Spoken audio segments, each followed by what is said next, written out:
Placer también. ¿Cómo ha estado? Muy bien, trabajando. Trabajando. Sin duda. ¿Usted trabaja cuántas horas al día? Bueno, yo diría que en promedio puede ser que 12, 13, dependiendo. ¿A qué hora se acuesta? Depende. Yo diría que en promedio que 11, 12. ¿Y se levanta? 6, 5 y a veces, si uno se despierta y tiene la oportunidad ahí de, porque ya no puede dormir, resolver algo en un rato y después volver a ver si se descansa. ¿Toma algún medicamento, alguna pastilla para dormir? No. ¿No ocupa nada para dormir? Tecitos de esos de pueblo de nosotros. Bueno, presidente, queremos aprovechar este espacio para una serie de interrogantes que la población quiere escuchar del ciudadano presidente. Y quisiera comenzar sobre esto del tercer país seguro. Honduras y Estados Unidos están a punto de firmar, en Honduras se le está llamando un acuerdo. Sin embargo, en los mismos Estados Unidos se habla de un tercer país seguro. Yo quisiera saber cuál es la verdad y qué implicaría esto para nuestro país. Hay que poner un contexto rápido. Honduras, Centroamérica, por décadas, ha tenido un flujo migratorio hacia Estados Unidos.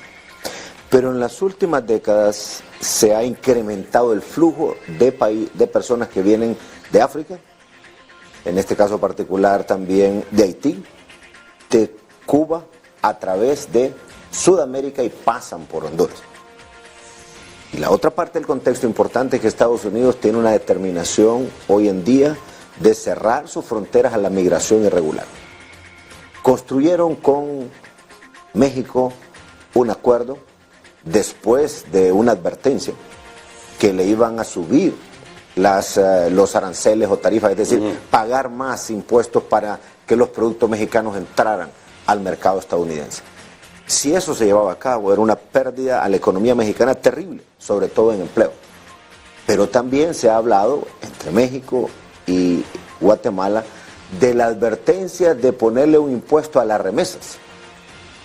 Si alguien manda $100 en remesas a Guatemala o a México, en ese hipotético caso, y le ponen 10%, son $10 menos. Solo recibe 90 la persona. ¿Cuál es el efecto en la economía de estos países? Bueno, eso es parte del contexto.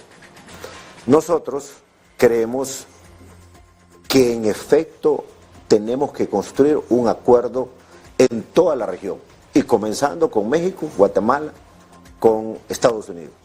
Porque fíjense que solo el año pasado pasaron alrededor de 70,000 personas de nacionalidad cubana y también personas que vienen de África. ¿Qué pasaría si Honduras no se vuelve un país seguro para evitar que esos extranjeros se queden aquí y tengamos la obligación, porque no quedaría de otra, como seres humanos que somos, tendríamos que atenderlo? Entonces nosotros creemos que Honduras debe ser un país también seguro para evitar que se nos complique la situación. ¿Cuál es la propuesta de Honduras? No vamos a esconder, yo fui transparente, estamos conversando, platicando, y hoy, mientras estamos platicando aquí, existe una delegación de alto nivel de Estados Unidos conversando con nuestra gente. ¿Aquí en Honduras? Aquí en Honduras, como ya estuvimos la semana anterior en Washington. Ya estuvo una delegación nuestra, y antes de esa semana yo estuve también conversando con el ministro de Seguridad Interior. Solo lo interrumpo algo. Cuando usted me habla de advertencia y me pone de ejemplo México, ¿también se lo dijeron a Honduras a través de usted? A mí, que si no firme este acuerdo, este convenio, a mí no me lo han tercer dicho. País seguro, ¿le van a aplicar sanciones también a Honduras? A mí no me lo han dicho, pero usted, creo que hasta usted pasó en su programa lo que dijo el presidente Trump, literalmente con respecto a México, con respecto a Guatemala. Ahí está en internet. No, pero a Honduras se lo dijo. A mí no me lo han dicho, pero usted esperaría a que se lo digan sin analizar el contexto. Yo creería que no, porque al final nosotros tenemos una enorme cantidad de empleados, solo de la maquila, fíjese, que están parados en el Tratado de Libre Comercio de Centroamérica con Estados Unidos, 168,000. ¿Qué pasaría si le suben y le ponen un impuesto a la maquila hondureña?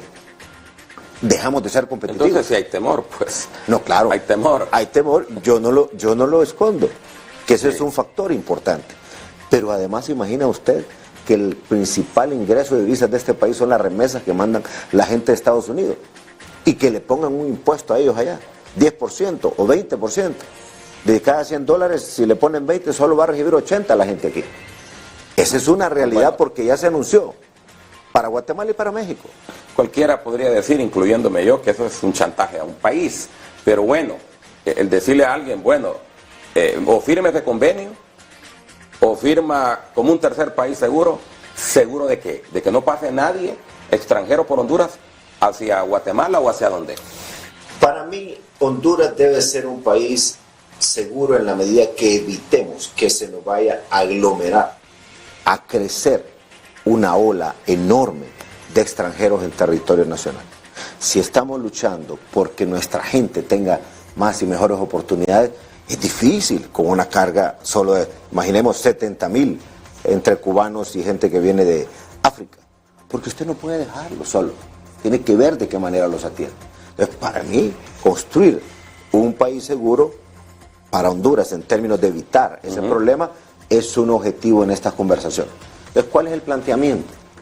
Nosotros creemos que debemos de llegar a un acuerdo bilateral primero con Estados Unidos de que nuestra frontera, Nicaragua, Honduras, Guatemala, Honduras, sean fronteras seguras, tengamos presencia ahí, podamos también cumplir con las obligaciones internacionales, de que si alguien dice, mire, yo vengo de Cuba porque me amenazaron, o vengo de Brasil o de cualquier otro país, nosotros tenemos la obligación de escuchar a esa gente y de investigar si procede o no, darle un tratamiento para poderlo acoger en el país.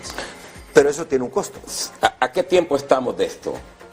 De firmar este convenio que nos convierte en un país que también se suma, a igual que Guatemala y a igual que México, a frenar la migración. Nosotros, además del tema migratorio, queremos que vaya el componente de seguridad. Porque si algo hemos descubierto, y algo que Estados Unidos hasta hace poco nos reconoció en la relación y lo hizo público, es que aquí existe una mafia por décadas de traficantes de personas. Si nosotros no investigamos y no judicializamos eso, o los que provocan las caravanas, que a su vez ponen en riesgo la vida de las personas, si no se judicializa, no estaríamos en nada. Entonces es parte de lo conversado. Y es parte también de la lucha contra maras y pandillas que también provocan ese fenómeno migratorio y también persiguen a la gente allá en Estados Unidos porque tienen conexión. El otro tema importante es la lucha en general contra el crimen organizado, que también ha sido expulsor de inmigrantes, pero también afecta a la economía, que a su vez se convierte en expulsor de inmigrantes. Y el tercer elemento, Eduardo, es el tema económico, es el tema de inversión, de oportunidades, de trabajos, aquí en Honduras y afuera. Y concretamente hemos planteado visas para hondureños que vayan a trabajar al sector agrícola. Eso es lo que nos darían a cambio de, eso es lo que nosotros, de ser un país incluido en este tema de la seguridad en la región para que no haya migración a los Estados Unidos. Lo que nosotros estamos planteando es que este debe ser una mesa, por decir, por lo menos de 3 patas. Una de ellas es la oportunidad de visas para ir a trabajar, gente que vaya a trabajar a las fincas allá, al campo. Tenemos gente muy buena en construcción, algunos están en Estados Unidos y regularmente otros están aquí. También estamos hablando de marinos. Este es un tema que ya lo venía trabajando yo con la Asociación de Cruceros de la Florida. Ya se pasó la ley por el Congreso de Honduras. Ahora le estamos pidiendo al gobierno de Estados Unidos que avale este acuerdo de largo plazo. Podríamos tener opción ahí a unos 25,000 marinos trabajando en los restaurantes de los cruceros, en las cocinas, trabajando también en la parte de la maquinaria o de mantenimiento. Pero la otra oportunidad que hemos descubierto con la Universidad de Harvard, y lo planteamos también en la mesa, es que como Honduras tiene la mayor cantidad de población bilingüe, con poco tiempo pudiéramos agregarle el inglés técnico a muchas enfermeras que puedan ser bilingües. En Estados Unidos casi no se encuentran enfermeras. Y ahí tenemos una gran oportunidad. Y el otro componente es cómo un fondo del gobierno de Estados Unidos, que se llama OPIC, que ya modificaron unas restricciones que tenían, puede tener presencia aquí en Honduras para que nos apoye todo el programa de acceso al crédito para la micro y pequeña empresa, que son los que más empleo generan en Honduras. Y también para los proyectos medianos y grandes, para los privados o público-privados. Entonces, esto es parte de todo un contexto y sobre todo fortalecer el Tratado de Libre Comercio Centroamérica-Estados Unidos.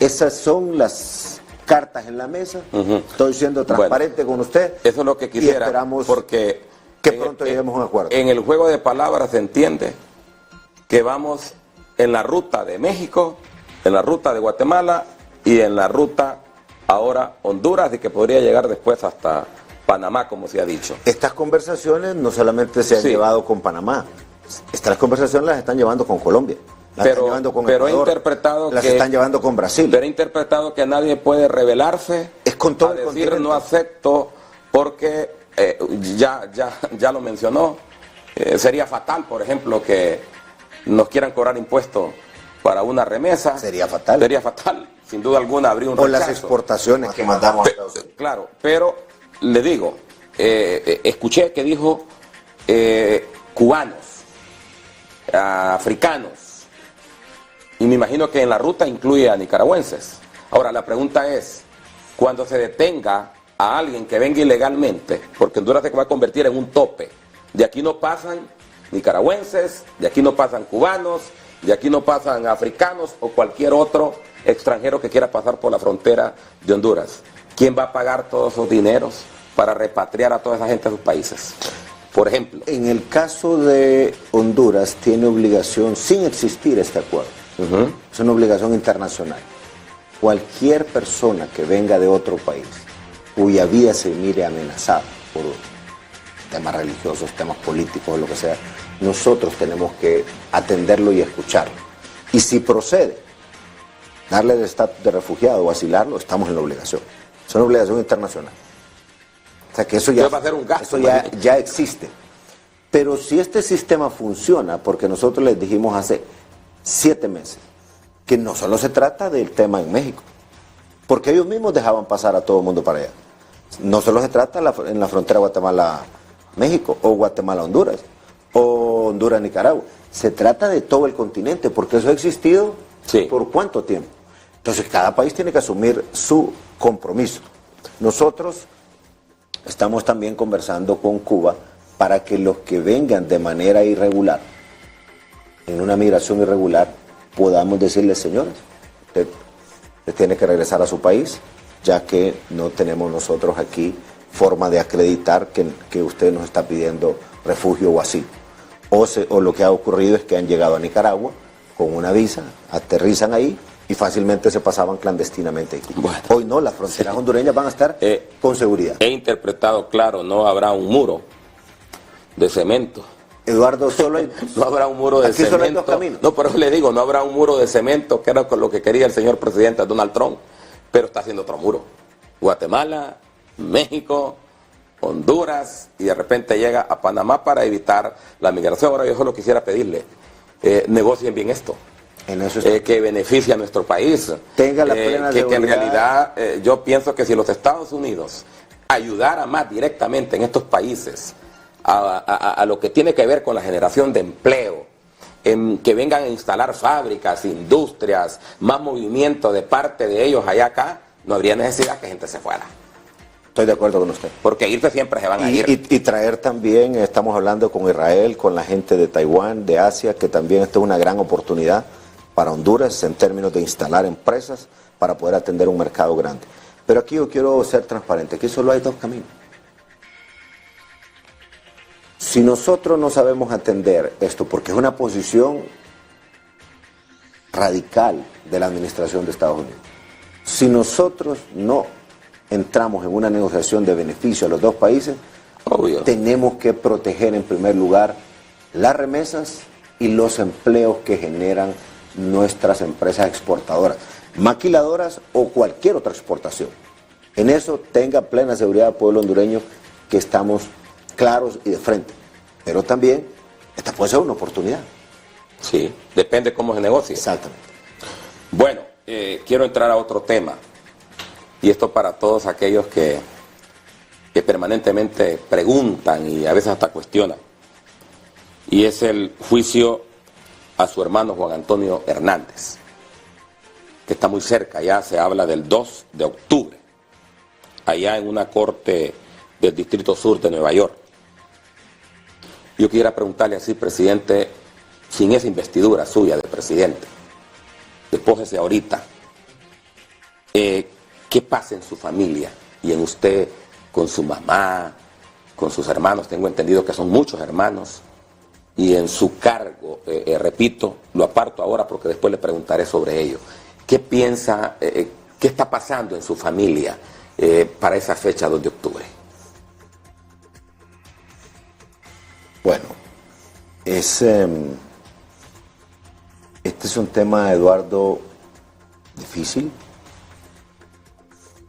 Es un tema duro para la familia, particularmente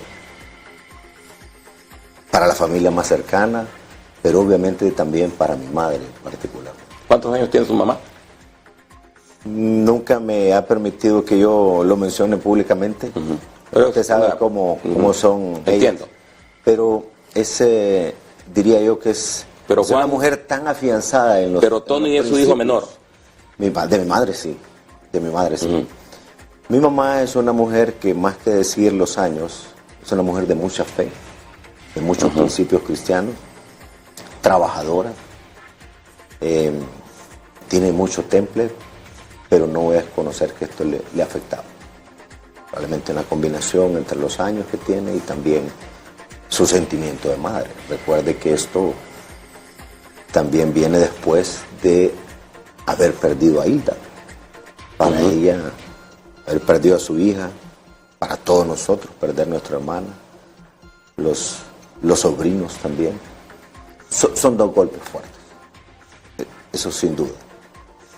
Y también, máxime, en un contexto cuando mi padre ha sido un hombre durante toda su vida muy trabajador, muy estricto, muy comprometido con sus valores. Entonces esto tiene un doble impacto. Todos nos conocen en Gracias. Todo el que conoce a mi padre y mi madre saben cómo nos formaron a nosotros. Cuando miramos este tema y lo conversamos con mi mamá, con los hermanos, con los sobrinos, obviamente nos afecta a todos, y particularmente también cuando uno tiene que explicarle a los niños, a los jóvenes que están expuestos a tanto bombardeo, no es un tema fácil. Hay problemas con sus hijos, con sus hermanos, con primos, tíos. Particularmente los hijos de Tony. No es un tema sencillo abordarlo. Y nosotros tenemos que estar ahí para apoyarlos, para acogerlos. También para él, para Tony, entiendo por lo que comentan quienes han ido a verlo, y también por lo que dicen. O sea, usted no lo ha visto desde lo que lo detuvieron. No. Ni en sus visitas que ha hecho a los Estados Unidos no lo ha podido ver. No quisiera yo. Es que aquí hay una situación bien compleja pero estoy hablando del hermano. Entre el hermano, pero también tiene la investidura. Y cada paso uno tiene que ser cuidadoso, porque hay un juicio en movimiento. Y si a todo esto también usted le agrega algunos líderes políticos de aquí, de Honduras,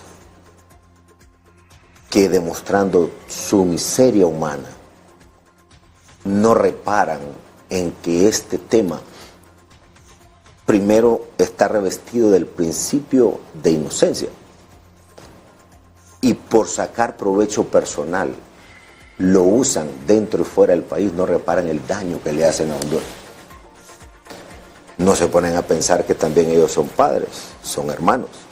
¿Y qué pasaría si usan un tema de esa magnitud, así, sin el mayor reparo y con esa hazaña? Y yo espero que nunca les pase esto. Sinceramente, no quisiera que nadie pase por esto. ¿Qué piensa usted cuando la oposición, a raíz del incidente de su hermano, consideran que el gobierno y que el que lo dirige, en este caso usted, es una narcodictadura? Y que denuncia usted a propósito. Apartando primero apartando la condición de Estado, pero viendo la parte humana, me parece que demuestran su miseria. Y lo digo porque eso tiene una afectación para ellos mismos y para el país. Pero también se instala en la sociedad una falta de respeto por el principio de inocencia. Porque cada quien tiene derecho a un juicio justo. Y porque además también nosotros tenemos que entender que en esta vorágine que vive hoy el mundo hay ciertos principios y valores que deben de ser considerados. Si usted se va al otro extremo del Estado, claro que no reparan y no les importa muchas veces, o quizás siempre no les ha importado, que el país salga afectado. Imagínese usted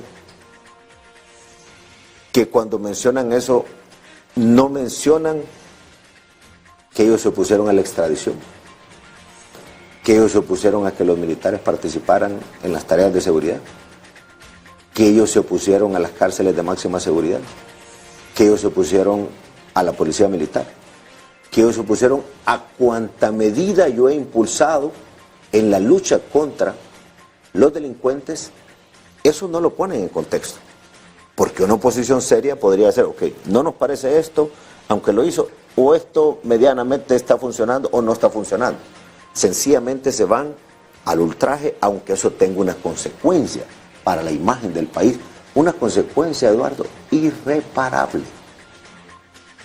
Por eso uno tiene que ser serio cuando entra en este debate público, en este debate político. Y en ese sentido también yo creo que es el momento para decir que una vez que pase este juicio, probablemente yo voy a tener más libertad de decir ciertas cosas que no he podido decir hasta ahora y que no puedo decir evitando que eso tenga una incidencia. Ahora, ¿usted está consciente que su hermano Tony va a ser sentenciado?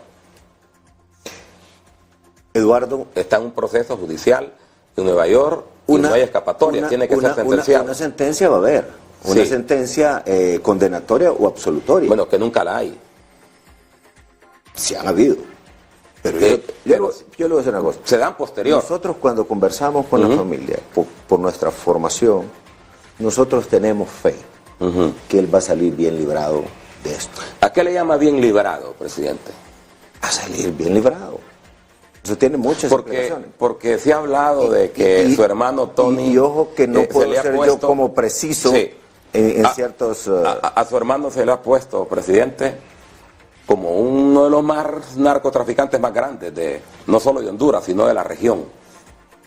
Y eso no les preocupa a ustedes. Porque se ha hablado hasta de submarinos, se ha hablado de sellos TH, se ha hablado de tantas cosas. Usted, hermano, cuando oye todo eso, ¿no lo sabía Juan Orlando Hernández? ¿O es, porque no soy juez, o es exagerado lo que se está diciendo? El ciudadano Juan Antonio Hernández, que es mi hermano, está enfrentando un juicio en Estados Unidos. Yo espero que ese juicio sea justo, imparcial, y eso se va a desestimar o a comprobar allá. Esperemos cuál es el resultado. Nosotros tenemos fe que va a salir bien. Y todo lo que se dice de sus implicaciones de Tony, usted ha investigado por su parte, como familia, de todo lo que no quisiera ni repetirlo, de todo lo que se ha dicho, de vínculos con gente del narcotráfico. Hemos conversado, hemos analizado, pero repito, hay un juicio en proceso y allá tendrán que comprobar o no, dependiendo del debate que se dé entre fiscales y abogados. Bueno, usted le dije en la pregunta. Ahora le voy a decir una cosa, si estaba... es sorprendente toda la dimensión que se le ha dado a esto. Realmente sorprende. Pero igual, no quiero yo tampoco que mis palabras sean usadas allá en el juicio. ¿Qué es lo que pasa el 2 de octubre en Nueva York?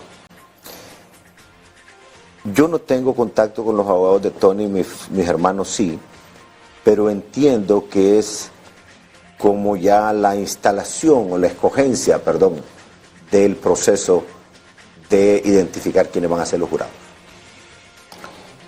El 2 solo se identifica a los jurados. ¿Y por qué tienen que ser anónimos? Yo entiendo que son los... ¿Por qué el juicio se pidió rápido? Yo entiendo que son los procedimientos que tienen ellos allá. Los abogados sabrán en su conversación con Tony, con mis hermanos, cuáles son los planteamientos que han hecho y qué es lo que el juez ha ordenado. Y si fuese lo contrario, presidente, que haya evidencias, que haya pruebas y que haya una sentencia, ¿qué pasa con el presidente? Bueno, yo siempre he dicho que todos los que estamos en la concepción de un Estado de Derecho tenemos que entender que hay principios universales.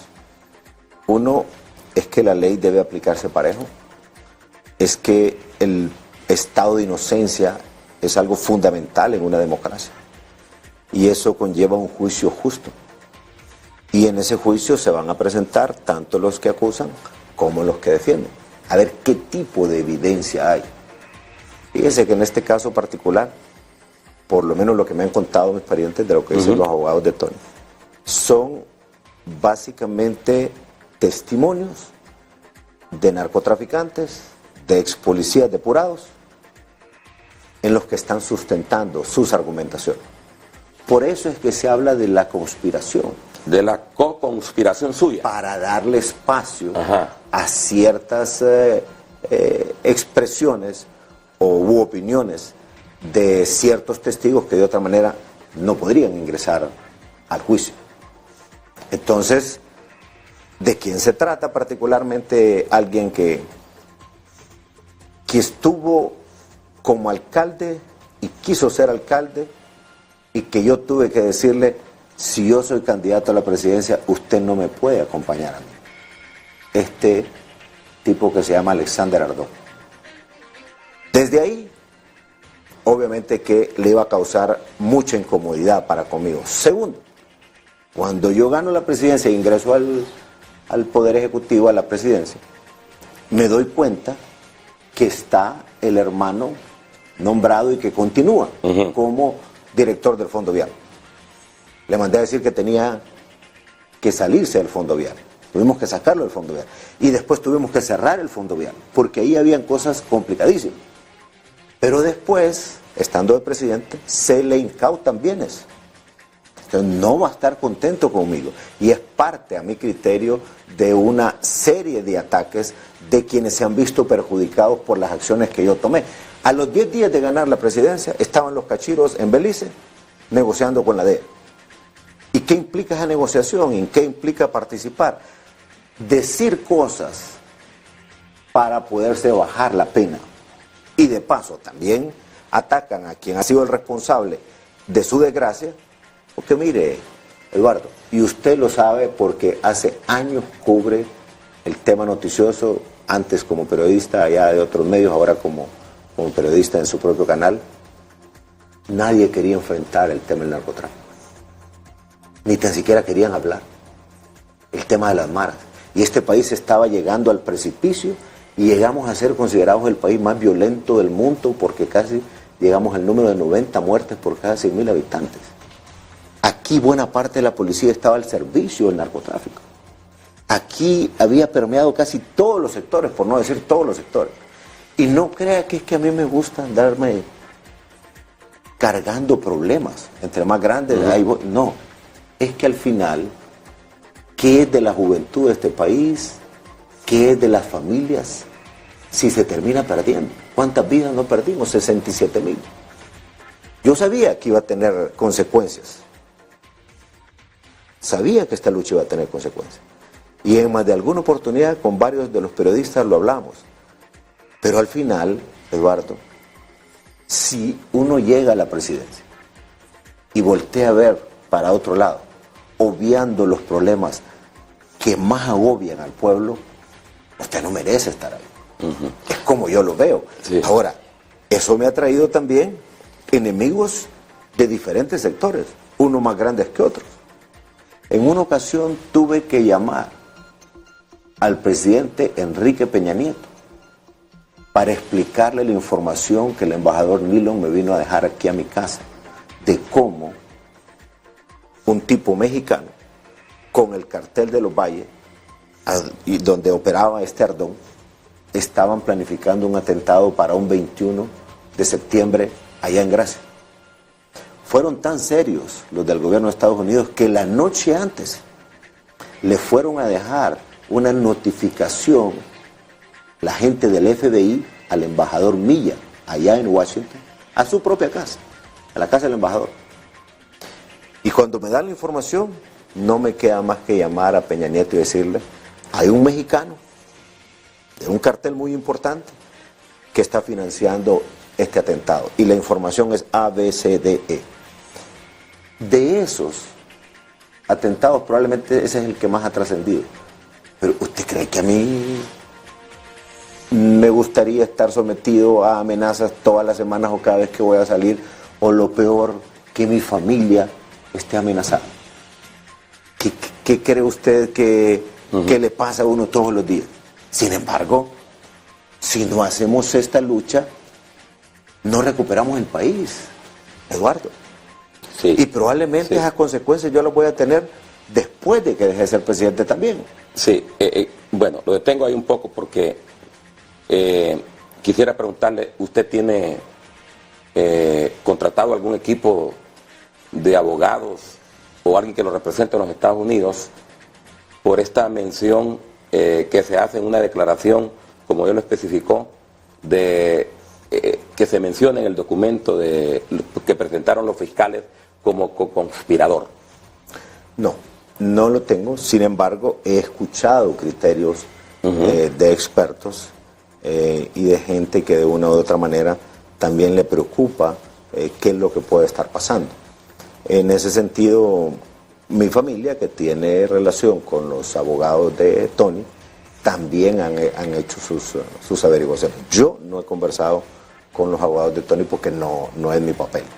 Bueno, ¿usted se imaginó todo esto? No, francamente no. Sí, ¿realmente lo pensó? Yo sabía que iban a haber consecuencias, como le dije. No me imaginé que iba a llegar a un tema así tan cercano. No me imaginé. ¿Y si hubiese sabido que en algún momento podría haber sabido que su hermano está involucrado, hubiese seguido haciendo lo mismo? Todo lo que he hecho, Eduardo, desde que estoy en la presidencia del Congreso, en la lucha contra el narcotráfico, contra el crimen organizado, y lo que he hecho como presidente, si me toca hacerlo, lo tengo que volver a hacer. O sea, ¿no se arrepiente de las extradiciones, de haber aprobado la ley? Lo haría. Es que si no, no tuviéramos una reducción de más del 50% de los homicidios en el país. ¿Usted cree que cuando yo miro los videos de cuando se están trasladando los mareros más peligrosos a las cárceles de máxima seguridad y cómo se expresan para con mi persona o para con mi familia o las amenazas que profieren? Claro que uno dice, se detiene, pero al final dice, ¿qué pasaría si estos tipos siguen en la calle? ¿A cuánta gente no estarían matando? O si se les deja relajado en la cárcel. Mire, hay un video que por ahí está guardado. Cuando íbamos a cerrar el centro penal en San Pedro Sula, estaban los de una mara en un lado y en el otro lado los de la otra. Lejos que se mataban al solo verse. Pero todos el día que estaban saliendo era un solo grito. Unidos. ¿Cuál cree que era el grito? Fuera Job. Fuera Job. Y lo escribieron en todas las paredes de sus celdas antes de salir. Esas cosas son parte de las consecuencias. Sin embargo, usted no puede desconocer que un país, así como íbamos al borde de la perdición. Si aquí usted recuerda al embajador Ford y al embajador francés en su momento, dijeron, este país está prácticamente llegando al borde del precipicio, es un narcoestado, un estado fallido. Pero ahora más bien vienen a preguntarnos qué fue lo que hicimos. Y eso también, Eduardo, es bueno que la gente no lo sabe, y no tienen por qué saberlo. Pero dígalo ahora. Pero ya le voy a decir una cosa, no es fácil sentarse a almorzar, a cenar, a platicar con los hijos y decirles, hijos, yo sé que ustedes no escogieron esta vida, pero no pueden salir. Y cuando estaban aquí mis hijas, decirles, te voy a decir si vas a poder salir hasta 30 minutos antes. Y solo estar un ratito. O sea, no es fácil, son las consecuencias. Pero sin embargo, como usted me preguntaba, si toca volverlo a hacer, hay que hacerlo, porque si no, sus hijos, los hijos de ustedes, los nietos, no vivirán en un país que valga la pena. Para mí lo más cómodo hubiera sido como los otros, que pasaron por la presidencia, sabían que habían problemas serios en las cárceles, cómo se ordenaba extorsión y muerte desde ahí, secuestros, y ahora, secuestros. La inteligencia, tanto como la DEA, nunca le advirtieron a usted como gobernante ninguna acción contra su hermano cuando lo investigaban. No. De la DEA lo que yo tengo es una buena relación. Es más, le voy a decir,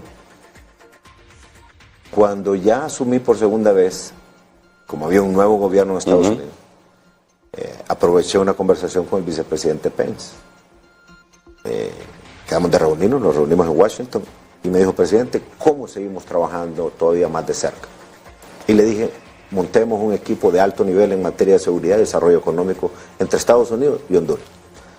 Y yo quiero visitar estas y estas agencias para que afiancemos más.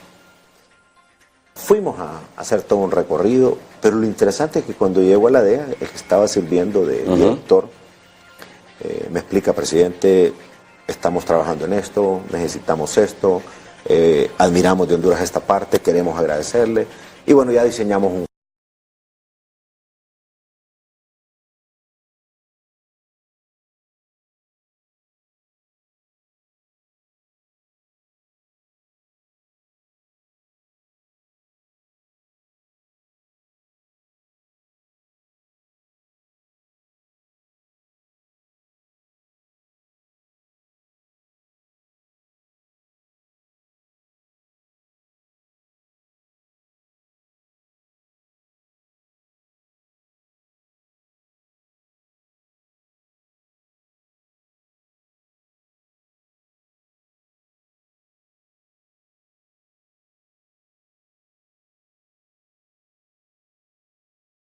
creo que ha sido una relación de mucho respeto.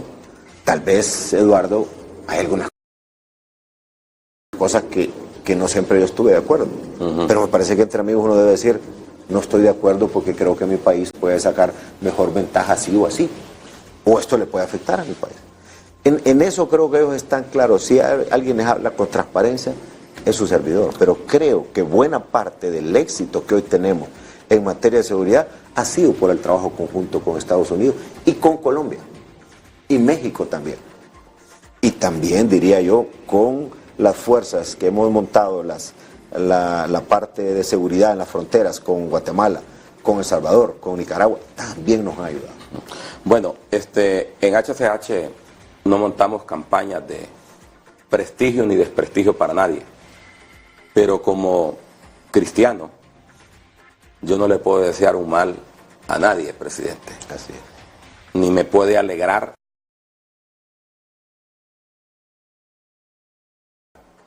por la situación difícil que esté viviendo, en este caso usted y su familia.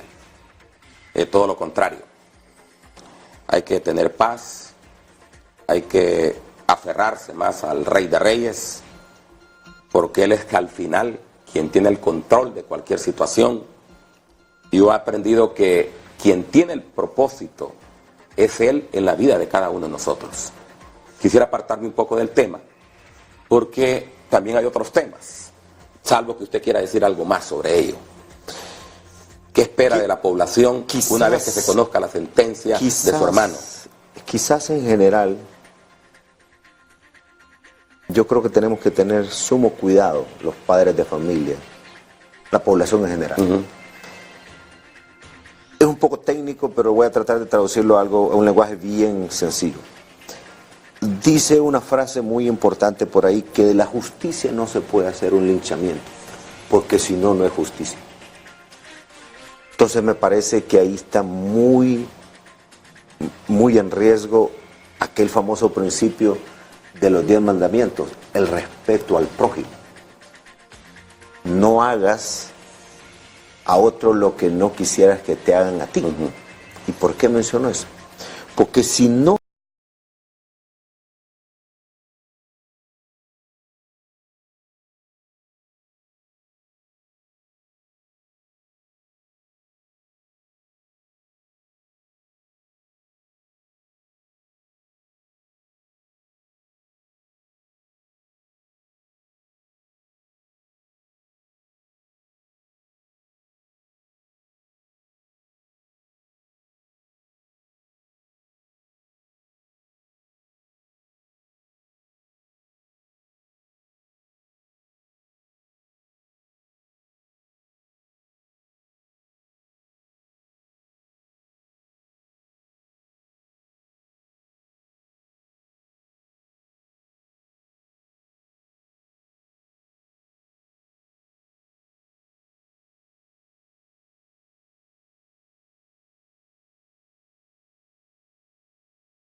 de los 10 mandamientos, el respeto al prójimo. No hagas a otro lo que no quisieras que te hagan a ti. ¿Y por qué menciono eso? Porque si no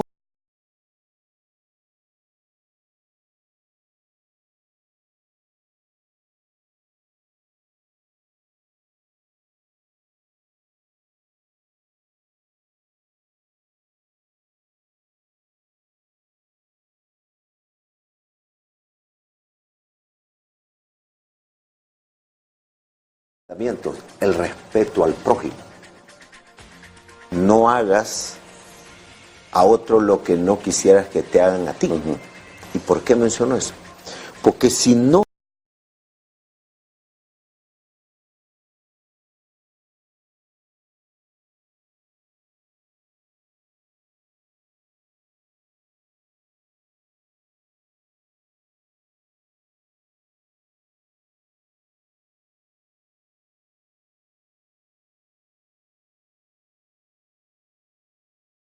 y en riesgo aquel famoso principio de los 10 mandamientos, el respeto al prójimo. No hagas a otro lo que no quisieras que te hagan a ti. ¿Y por qué menciono eso? Porque si no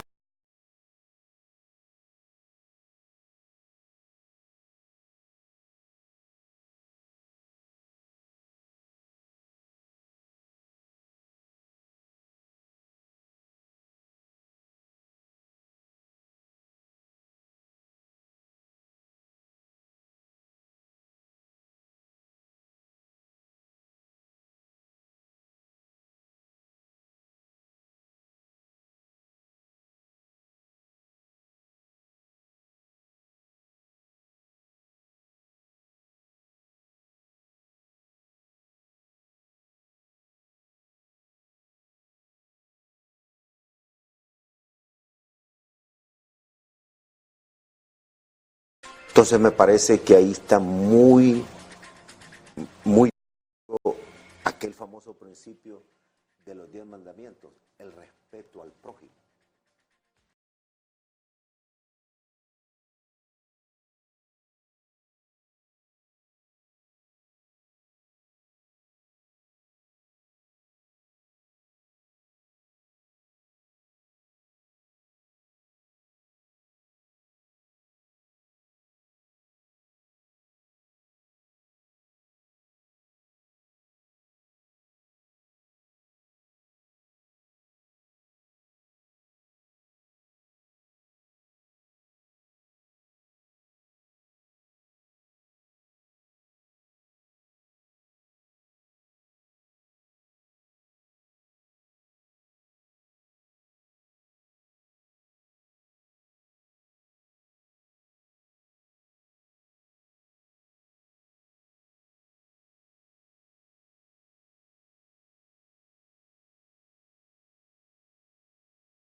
muy en riesgo aquel famoso principio de los 10 mandamientos, el respeto al prójimo. No hagas a otro lo que no quisieras que te hagan a ti. ¿Y por qué menciono eso? Porque si no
te hagan a ti.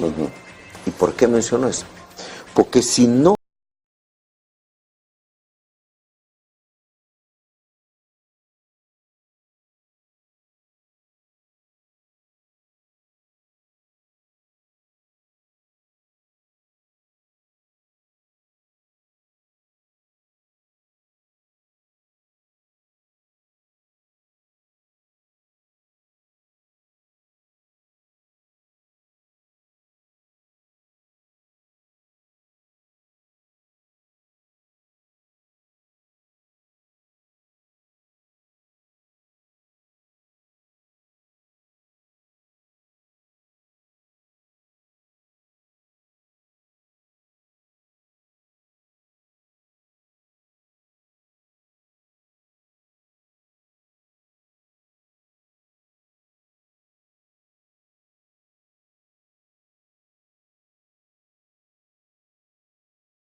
riesgo aquel famoso principio de los 10 mandamientos, el respeto al prójimo.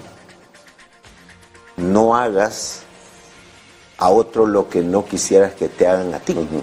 ¿Y por qué menciono eso? Porque si no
Está muy en riesgo aquel famoso principio de los 10 mandamientos, el respeto al prójimo. No hagas a otro lo que no quisieras que te hagan a ti. ¿Y por qué menciono eso? Porque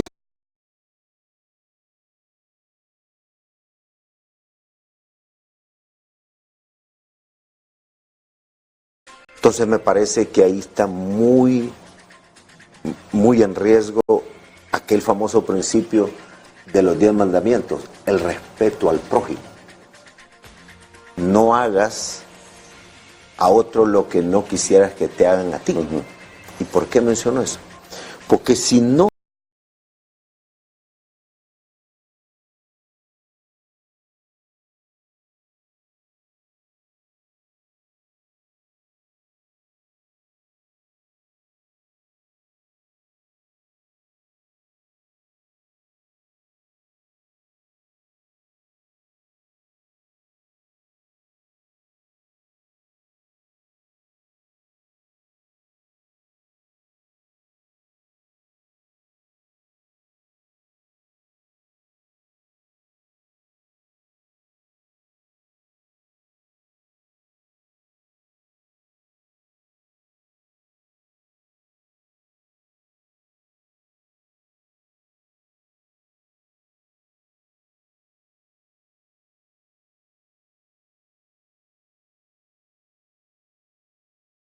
principio de los 10 mandamientos, el respeto al prójimo.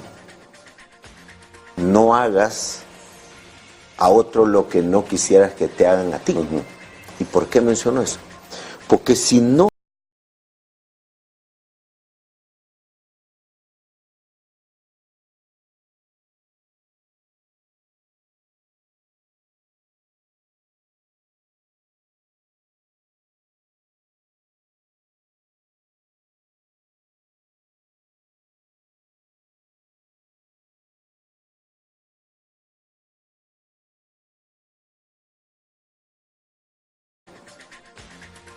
hagas a otro lo que no quisieras que te hagan a ti.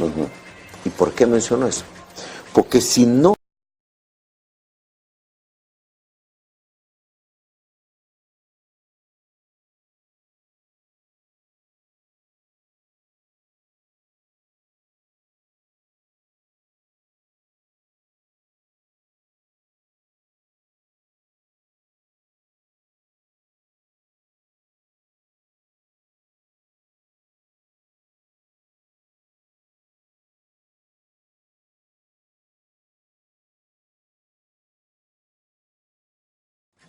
muy en riesgo aquel famoso principio de los 10.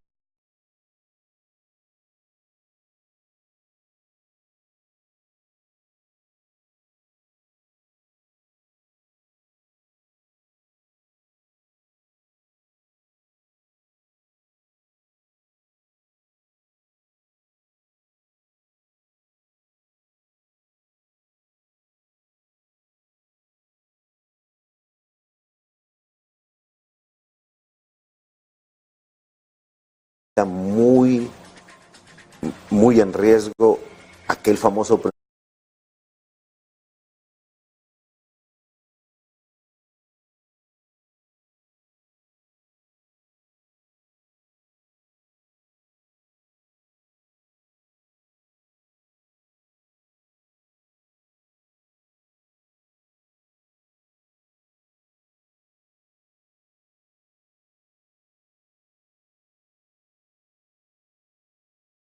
Entonces me parece que ahí está muy en riesgo aquel famoso principio de los 10 mandamientos, el respeto al prójimo. No hagas a otro lo que no quisieras que te hagan a ti. ¿Y por qué menciono eso? Porque si no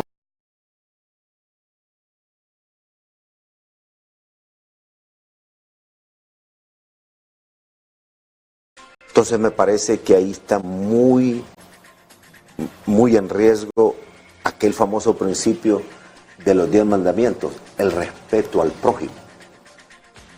No hagas a otro lo que no quisieras que te hagan a ti. ¿Y por qué menciono eso? Porque si no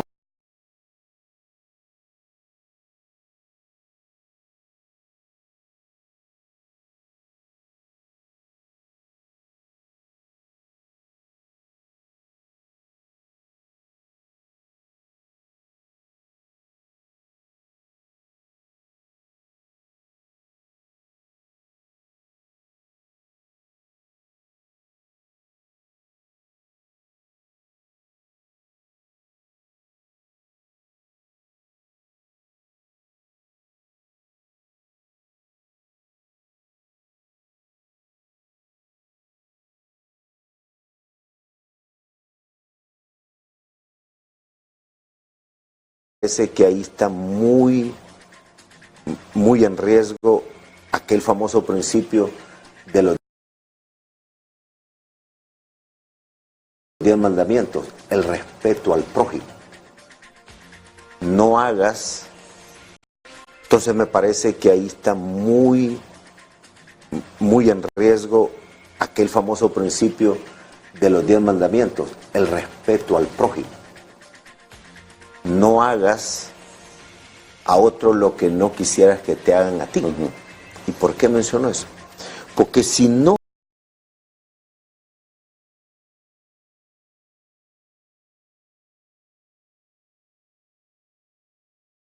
entonces me parece que ahí está muy en riesgo aquel famoso principio de los 10 mandamientos, el respeto al prójimo. No hagas a otro lo que no quisieras que te hagan a ti. ¿Y por qué menciono eso? Porque si no